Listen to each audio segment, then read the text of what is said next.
Welcome to Fasting Space. I'm your host, Dr. Z. So nice to have you here today. Fasting Space, an opportunity for us to come together and squash our weight loss obstacles, every barrier that is preventing us from moving toward better health and well-being in our life. We want to overcome that together, and we're super moving forward in that way today with the help of a humble squash. So one of my favorite things about fasting, amongst so many facets that I like, is that you can apply it to any type of diet. So somebody is a big meat eater, even a carnivore, you can filter that perspective through a fasting practice and gain benefits. Someone is on the complete other philosophical dietary end of the spectrum. They're completely plant-based eating, no meat at all. You filter all of that. Any dietary perspective can be filtered through a fasting practice. And so I encourage people, find natural whole foods that come from the earth in a natural way, and then filter that through fasting. So I don't spend a lot of time focusing historically on specific foods, because I want people to be free, pick the foods, the meals. It's not like you can only eat this type of exact thing.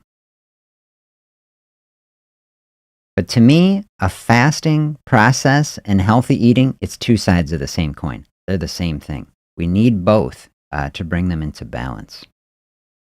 So I thought in this session today, I'll talk about one of my very favorite foods, which is a squash. So we're going to do two things. We'll talk about the actual nutrition in eating a squash, and then we'll talk about the squash as a metaphor for our health and our life and our practice of health in general. Are you a fan of squash? Do you have favorite squash recipes? Do share in the comments as we head along. Be happy to hear.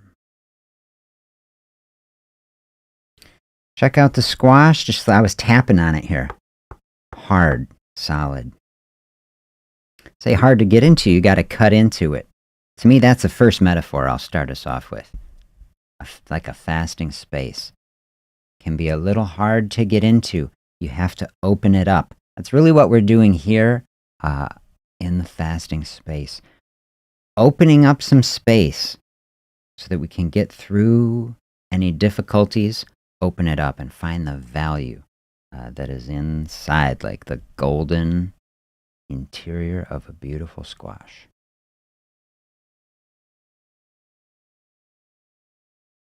All right. How do you learn to practice fasting? How do you practice fasting in a healthier, more holistic process full of wellness? I say one of the best ways to do it is just to focus on eating. Don't focus on fasting when you're fasting. Focus on the eating. That's a way. Keep everything positive, everything moving forward, not thinking about any kind of like, oh, am I cutting back? Is this thing? We just want to be floating through a space, right? We say you're distracted and you're doing things you enjoy that are bringing meaning and value to life. One of those things you could be doing is taking that energy and putting it into whatever the next meal is. Squash, just like fasting, takes a little bit of work to get at it. Fasting, we say from one perspective, it's nothing. It's doing nothing. So is it work or is it not work? Not really physical work, but it's mental work, right? You've got to do the mental work of preparing the mind, putting the mind in the right place. Really, that perspective, putting the mind in the right place, that is finding a space of contentment. Just something that I think is what we want most of all. Focus on eating. So spend some time preparing food. You can buy a squash already cut up at the store, and if that helps you to eat it, I'll tell you to do it. one of the most cost-effective ways. Just get an actual squash, prepare it yourself. Take the time that you're saving from worrying about other periods of eating in your day, use it to prepare a real wholesome, healthy meal for yourself. And then focus on that. Think how good it's going to be. Bring the enjoyment of it into the present moment. That can help you flow through a fasting space. Everything looking forward, centering on healthy, positive relationship with food and eating and how much we're going to enjoy it.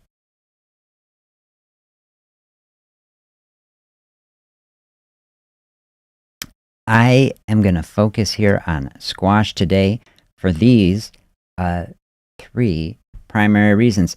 Inexpensive. So one barrier, you say, to eating healthier, say, oh, is it going to cost so much more? So one of the benefits of fasting, say, we can save money. Food prices are high and it costs money to eat healthy. Absolutely it does. If the only compatible diet with a fasting process was like eating the organic grass-fed beef, then you would say, this is going to break the bank. But we can get incredible nutrition from something as simple as a squash. Couple dollars, and we're just packed with nutrition. So inexpensive. Save money fasting, save money when we're eating, but put all that money into things that are giving us the most nutrition for the dollar. And so super nutritious, that's the other thing about a squash. I go through some nutrition facts with you. Squash is incredible. Fantastic nutrition in a squash. And then it's delicious. It's legitimately one of my favorite things to eat and super healthy. I give you a little recipe that is the easiest way that I have found to enjoy the full nutrition of a squash.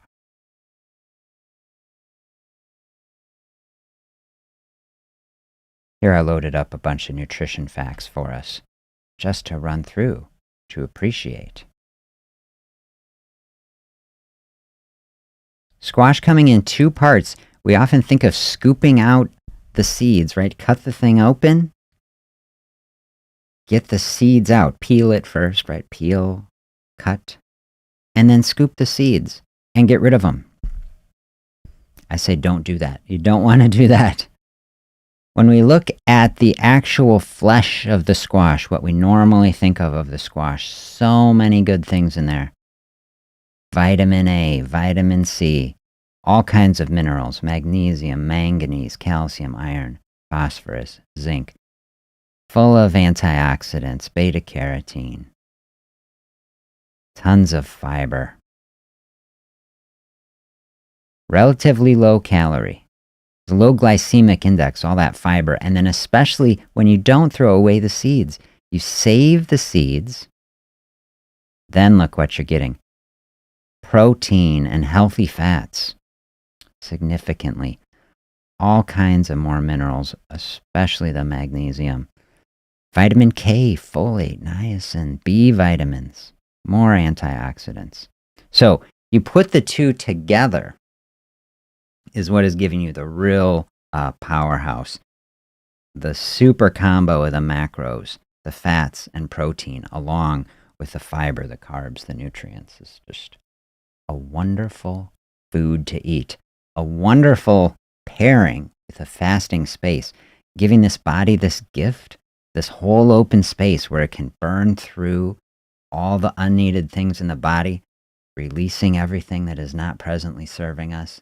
And then you come into that eating space and you fill it with something like this. So good. Body is saying, thank you. So here's my little mini counter on the side of my kitchen. I just snapped a couple pictures when I was cooking a squash the other day. You see up in the top, I've peeled up the squash and then I cut it in half.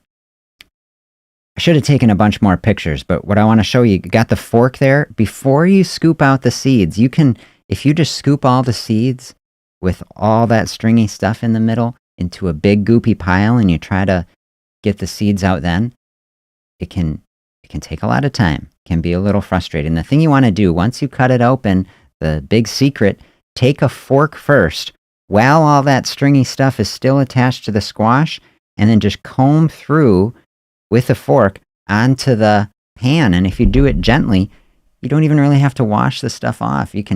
You watch protocols online, or read a thing about cooking squash seeds and say, oh, you got to wash them and dry them and just take all this time. I find if you're very thoughtful, you can get all the stuff off just dumping them onto a pan like this without having to go through the washing, the drying, all this. That's my practice. I will push them over in a corner. Also, I try to minimize dishes. The way to do the seeds, well, I can tell you now. Just a little bit of olive oil, a little bit of salt and pepper, and then 20 minutes at 320 in the oven, and they'll be fantastic. You sprinkle a little garlic powder, or if you really have the time, crush some fresh garlic on top of them, and then roast it on there. So good. I do all that just on a baking pan, because then I have not one extra dish to clean. Can do it all on one pan, and then you can come back around. You can put the squash at the same time if you want. The temperatures get a little off, but squash very flexible, I find, for cooking. Then I collect all the seeds in a little thing when I ate them. A really nice snack, so satisfying, or part of the meal. It can be a snack or part of the meal. Don't discard them, I say. And then here after I cooked up the squash, I put it here. So I chop the stuff in the cubes, the squash into cubes. You can mix that with the same thing. A little salt and pepper and olive oil, mix it up, put it on a baking sheet. The squash, you can keep going at 320 if you want to have the seeds going, but the real recipe without the seeds, just for squash cubes, would be to turn it up to 400. And then most things that I read say 35 minutes, but I tend to go 45. I really like to cook them good and get them nice and kind of caramelized. But you can start out, you can do 20 minutes at 320 and have the seeds on a different sheet, and then head on another, 25 minutes or something like that. Keep an eye on them. And then you get stuff like this. Beautiful. I'll put them both on here together. Beautiful. Maybe I won't.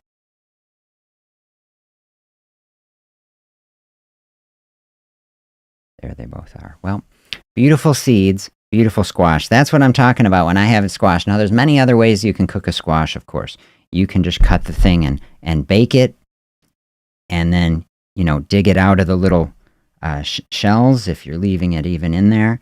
All kinds of different ways to do it.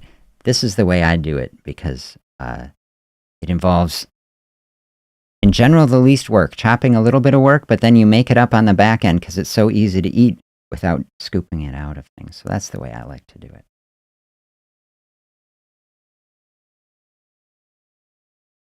So, share your favorite squash recipes. If you have other ways you like to do it, try out mine if you like it, if you haven't been doing it. A very, very healthy thing. Squash can be its own meal. It's complete macro and micronutrients. Simple and inexpensive. Tastes so good, so satisfying. See if you like that. Now, let me tell you about some great metaphors, okay, of the squash that we can apply to our life. So, big thing you see about the squash. Thick exterior, hard, right? So this metaphor, the thick skin, we can take a lot from. Think of like resilience. Squash is resilient. Here's one of the things, we grow up tons of squash. We got piles of them, and it'll last through the winter. It can be sustaining you all through because it's protected by this thick skin. One of the things we're trying to do in a fasting space, fasting isn't the easiest thing to start. That's the barrier, right? So think of fasting like a barrier. Hard to get in out of squash, got to cut into it. Fasting, if you're not used to it, a bit of a barrier to entry. So like we're used to consuming food all the time. Well, to get into a fasting space, to say, that's kind of a protected space. That is a special space. Harder to get into it than something easier. It's not like an apple. You can't just like bite into it. Fasting, you have to have intention to really get into a thoughtful space like that. So think about the thick skin of a squash, like the thick skin of fasting is protecting something very valuable.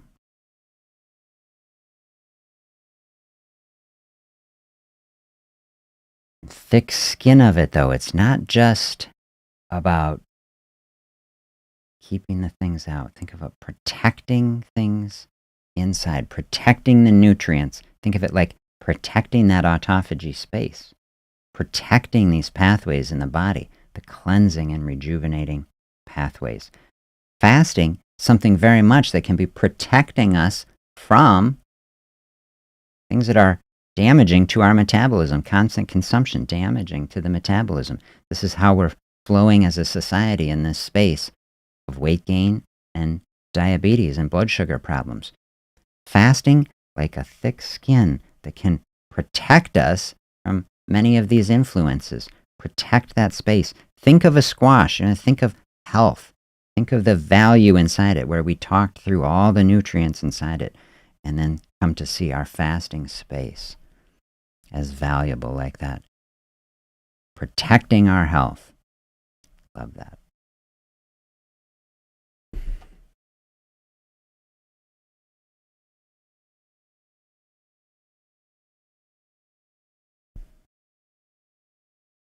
Metaphor number 2, the seeds as future potential. Seeds are like the future potential of the squash, right? That's next year's squash. Transmitting them into the future really is the potential of the squash. Gives us the metaphor to look at the value. We say the skin, the fasting, protecting what is value, the future potential, the health that can come forth from this process, the growth, the flourishing.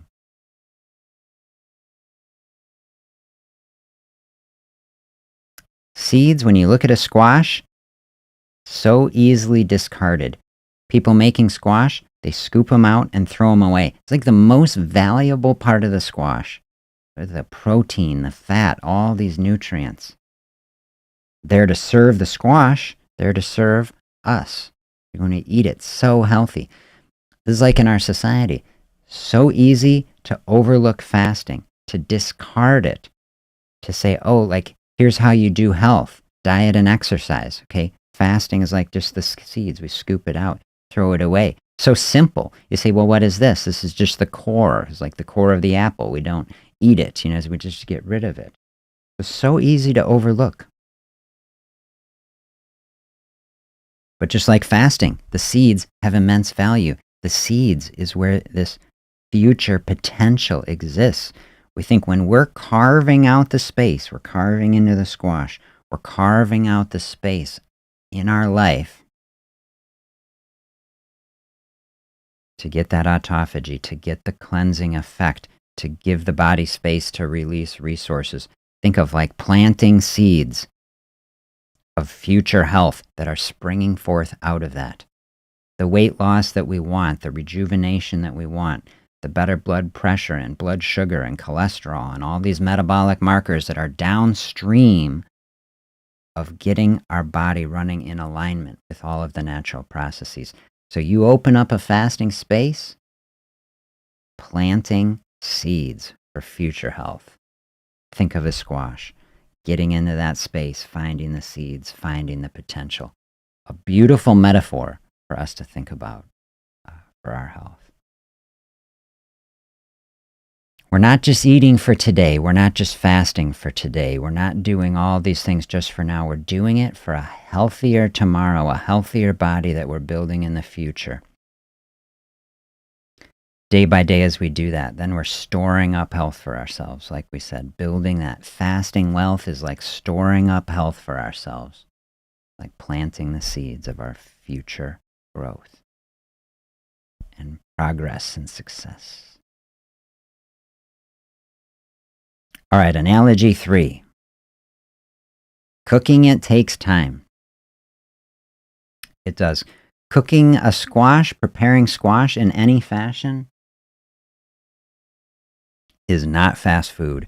Most things of value in life, real things of value in life, they take time and effort. A squash is like that. It's showing us, okay, there's real value here. There's simple, humble nutrition here, but it takes a bit of work to get at it. It does. And isn't fasting like that? Fasting take a bit of effort and intention to get into that space.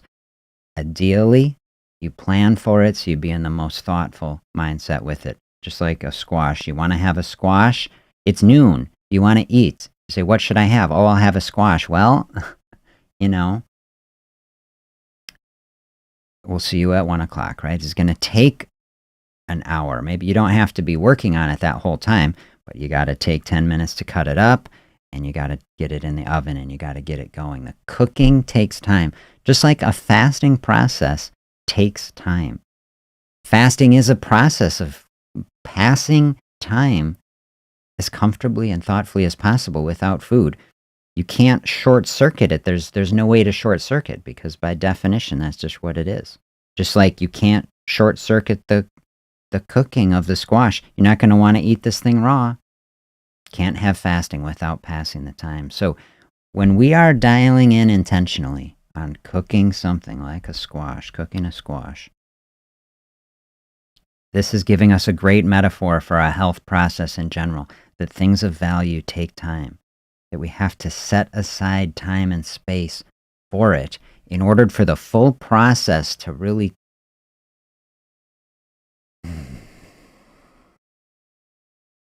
in order for it to be a sweeter process, right? You ever tried just eating a raw squash? Okay, but then you cook it, like I was saying, it kind of caramelizes a little bit, get that natural sweetness comes out of it. Tastes so good.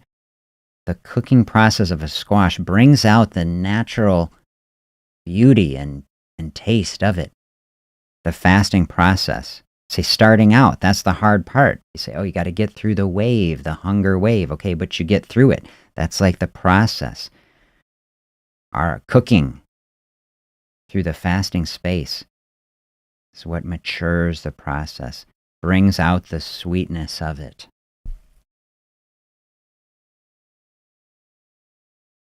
Say we got to let the heat in the oven do its work. I've compared fasting to like a fire. We can say fasting like an oven.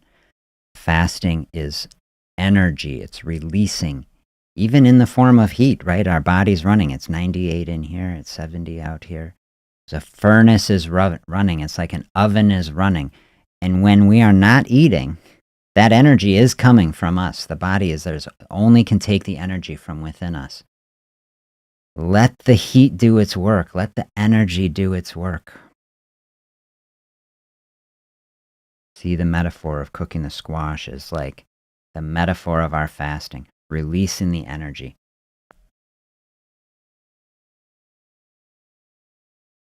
Practicing patience with it. Got to be patient to cook a squash. Got to be patient. Practicing patience. Fasting about practicing patience in our life. So, excellent metaphor.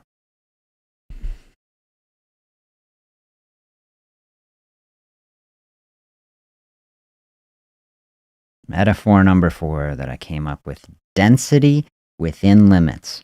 You cut into a squash and you realize the thing is just loaded. I mean, you feel it. You know, there's weight to this. This is a dense object, and just packed with nutrition and defined limits in this defined space. I think so much when I think of what we're trying to do: balance, fasting with healthy eating.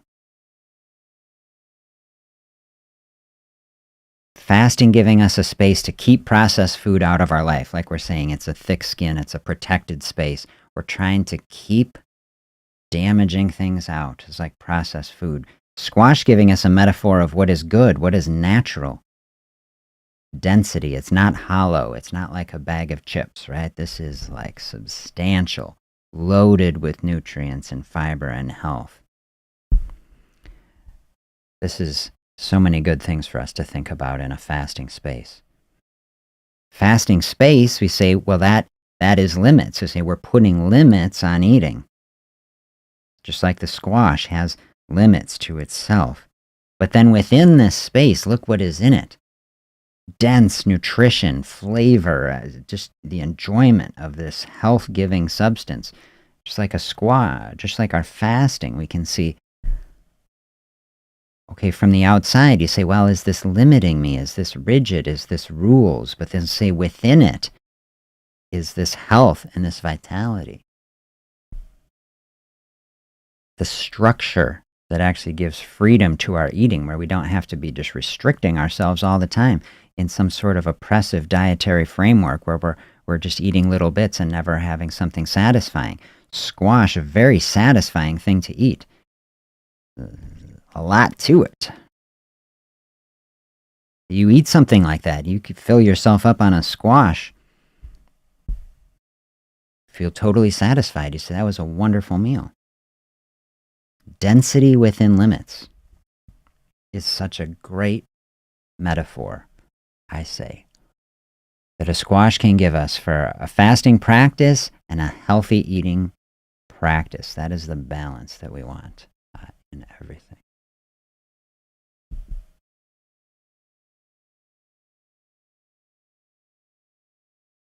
Metaphor number 5, is that a metaphor I just came up with? This is just the play on the words.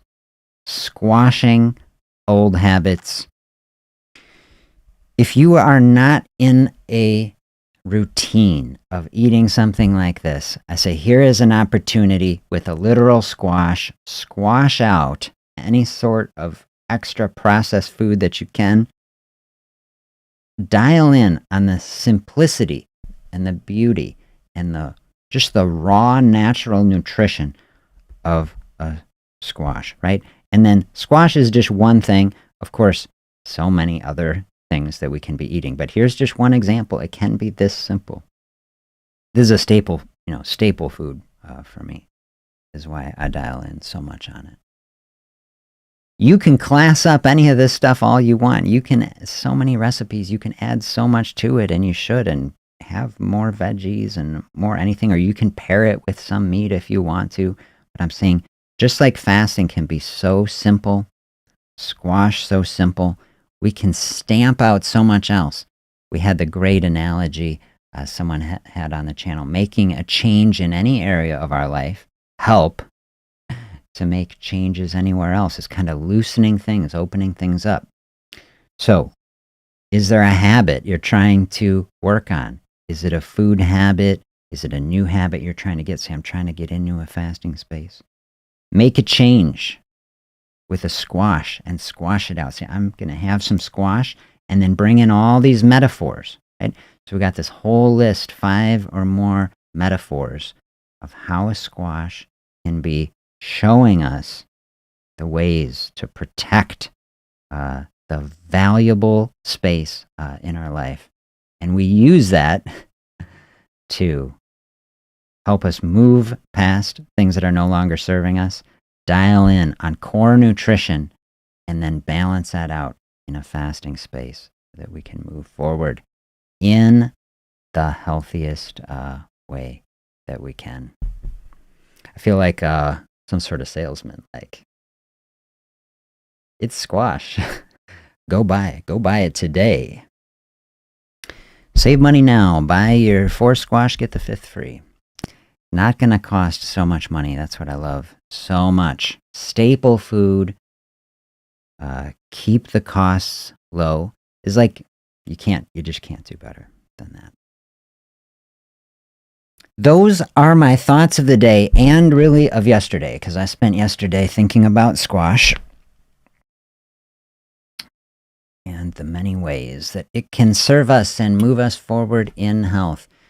Do you have a favorite food that is like that? Are there other things that you like? Feel free to share in the comments. Or if you have recipes, the favorite ways that you cook it. I shared my little practice. Don't throw the seeds away. That's the top one. My kids love the seeds. There's a great snack. If you're trying to cook healthy stuff for kids, kids always say they want, some snack or something. Man, hit them with the squash seeds. Don't throw it away. Squash seeds, if you do have a natural foods market by you, it's very expensive actually to turn around and buy, pumpkin seeds, squash seeds, very expensive. And, but not so expensive to buy just the actual squash. It just take a bit of work. Save those things. I was at the co-op. There was like $14 a pound or something for his pumpkin seeds, but it's like the same thing. So I say, don't throw them away. So much value there. Thank you. I love these metaphors. Can you come up with any other ones? Think about it during the day. Are there other metaphors other than these 5 that we went through? Do feel free to share it in the comments as we think about it over the day.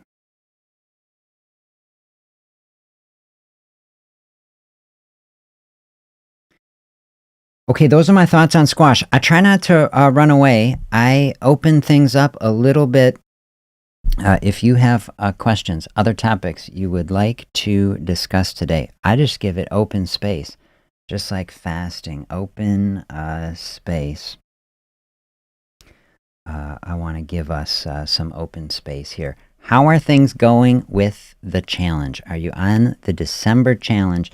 We're trying to lose 5 pounds. Was the little target that I threw out there for people. Maybe you have your own goal that you are moving toward. How is that process going? Are there barriers that you are encountering? Are there struggles that you are having? Feel free to share. I'm happy to try to brainstorm any of that with you. Are things going really well? Of course, I'm happy to hear also. Are you planning for the holiday? Do you have holiday plans? What is that going to look like? Are you going to be at places where it's harder to control, what you're eating or when the schedule is? Do you have kind of a mental roadmap of how you're going to approach that space? So whatever is happening, that you can flow through it in a joyful and positive space. Remembering fasting giving us multiple levels where we can try to balance this stuff out. Within a day, say, I'm going to a place, family or friends, but just for a while, say, can I open up fasting space within a day, try to balance out, maybe some more processed food is going to be coming in, say that's fine, we can deal with that. Within a day, can fasting balance that out? And we can zoom out and say, hey, there's social pressure, don't want to offend everybody, or this is something that is of value to me. I don't want to bring fasting into this day. I want to eat this and this and this because this is what I do. Totally fine. No judgment on anything like that. Say, now can we zoom out on a bigger level and say, okay, the day before, the day after, can you kind of bookend that, open up some more fasting space, bring everything back into balance? And then we can keep zooming out. We can say, I'm going to be, this 4 or 5 day stretch is going to be the holiday stretch, going to be out of town, going to be eating out, going to be at this place. Can you take a week on the either side? Maybe we're starting to be in that sort of space now. Maybe we can do some really intentional intensity on the front end. So here we are on the 11th. We're a good ways out still from, Christmas, maybe when we're meeting with family, something like that, other holidays. Can we take a week or 2 here on the front end, really lean into really clean eating with every good thing that we can bring in, plenty of fasting space, opening up some more exercise space in this session 2. Every good tool, we want to use every good tool that we have.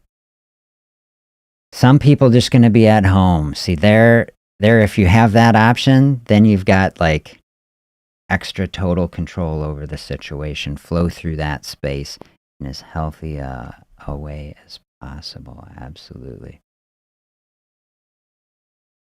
Yeah.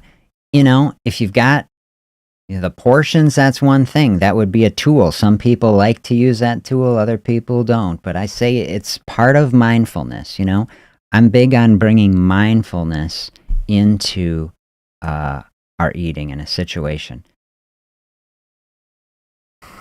you want to be able to have a satisfying meal. This is one of the things that I like about fasting. Most people would say, do you agree with this? It's easier to eat nothing than to eat a tiny bit.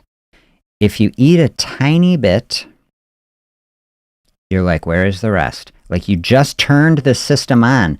That you start tasting it, and it's like, oh, I like that. Body's like starts to get the digestive system going, and you want to complete that cycle because like we don't really appreciate how we got to turn the digestive system on. Stomach can be off, is just kind of there, but then you turn it on, it's producing acid. The acid producing cells start working. We're like getting everything going. And so you start eating a little bit, that's turning that system on. So you eat a little bit, and then you don't have something else. That's very hard. This is why fasting can help us flow through a space so much more easily, because you say, just leave that system off. Amazingly, not eating anything, very helpful process for controlling hunger. Like when we eat a little bit is when hunger gets even more intense. Has that been your experience? That's most people's experience. So yes, portion control as a concept you really like, but not just as a restrictive thing to say like, oh, I can only ever eat this much and to cut things off before I'm satisfied, but to bring mindfulness into it, mindfulness on the front end to say, hey, this is going to be a pretty acceptable amount of food to eat, kind of priming the system ahead of time, know what it is going to expect, and then finding the line in the eating. Like a lot of times in a holiday, and I won't even say, like I say, I try to say no judgment on any sort of eating in any one day. We can deal with any sort of thing that happens in one day. Honestly, we bring so much intensity and judgment, say, oh, I overate on one day. Okay, listen, anything that happens on one day, we can balance that out with all these health tools that we have.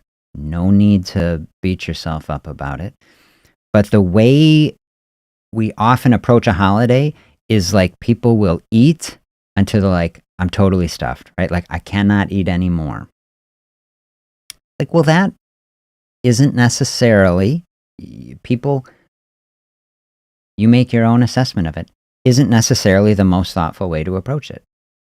That in and of itself, just if we're going to really objectively break it down, that wouldn't maybe be the thing that would take us toward our path the best. If it's the thing that you need to do to fully enjoy it, like I said, it can be totally fine and you can balance it out. But the more mindful thing and the way that I would approach portion control in that sort of mindset, which Queen of Heaven is finding a lot of value from,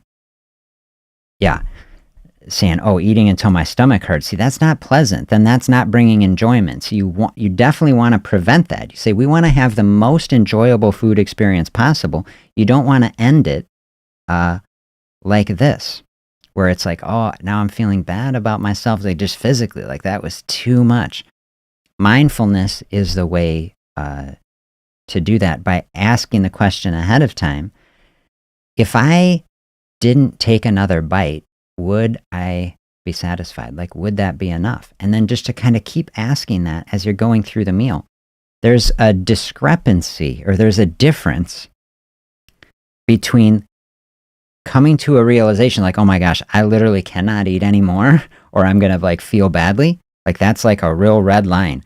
There's like a yellow line before that where you have eaten enough where you would answer that question. If I didn't take another bite, would that be good enough? And that is usually a place of contentment. And then there's that gap. And that gap is what you really want to find, because then you get every good thing that you want to eat, and you eat it in a satisfying amount in a right proportion where you can just enjoy it without bringing anything negative into it. I finished reading this book the other day that we went through. A bunch of stories and things in here that I didn't talk about on the channel, one of which is dialing in here about how our memory works. When we think about holidays, food is one of the best ways that we connect with friends and family, and we want to create good memories, right? So we don't want bad memories. there's a really fascinating section in here where they're talking about how memories are formed and how memory works. Let's see if I can remember this right. They're talking about the two selves that exist in our mind. The experiencing self, the self that is actually present in the moment that has the experience, and then the remembering self. And the remembering self is how we reconstruct everything that happens. And we don't really have, at least according to this framework, like a complete recording of everything that happens. The way our memory consolidates, we tend to remember the peak experience, either good or bad. Like if it was a joyful experience, remember the most joyful part of it. Like we remember kind of that frame. And then we remember the end of something, and everything else gets kind of collapsed in. And that's called duration neglect. Like no matter how long something is, it kind of just gets collapsed in general into a memory where we remember the most intense part, good or bad, and then how it ended. And so this is something really interesting to bring into that space. How good, was the meal? Like was it intensely good? It was such rich flavors, such good food experience. But then how did it end? And that's where I'm going with this. If we're eating until we're experiencing like physical pain in something, that's not going to create as good of memory. If the food was really good, but then it ended in discomfort, you say, well, that is going to consolidate that memory into kind of like, oh, it was not quite as good. Portion control, mindfulness in that space, helpful tools to help us enjoy, create that peak experience, say, oh, it was perfect, friends and family and good food and delicious, and then I enjoyed it, and then have that tail, that ending, also be thoughtful. That'll help you consolidate it into just, the best memory, which would be the ideal outcome for sure.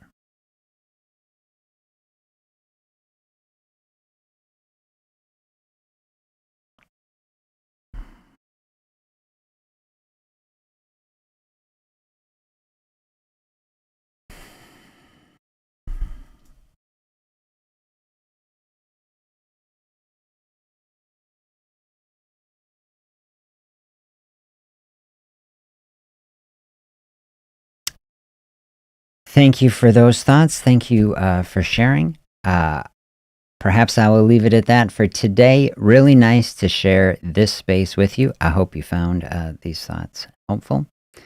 I will see you back tomorrow. We will close out the week in great fashion, continue stepping forward on our health path together. Have a great day, everybody.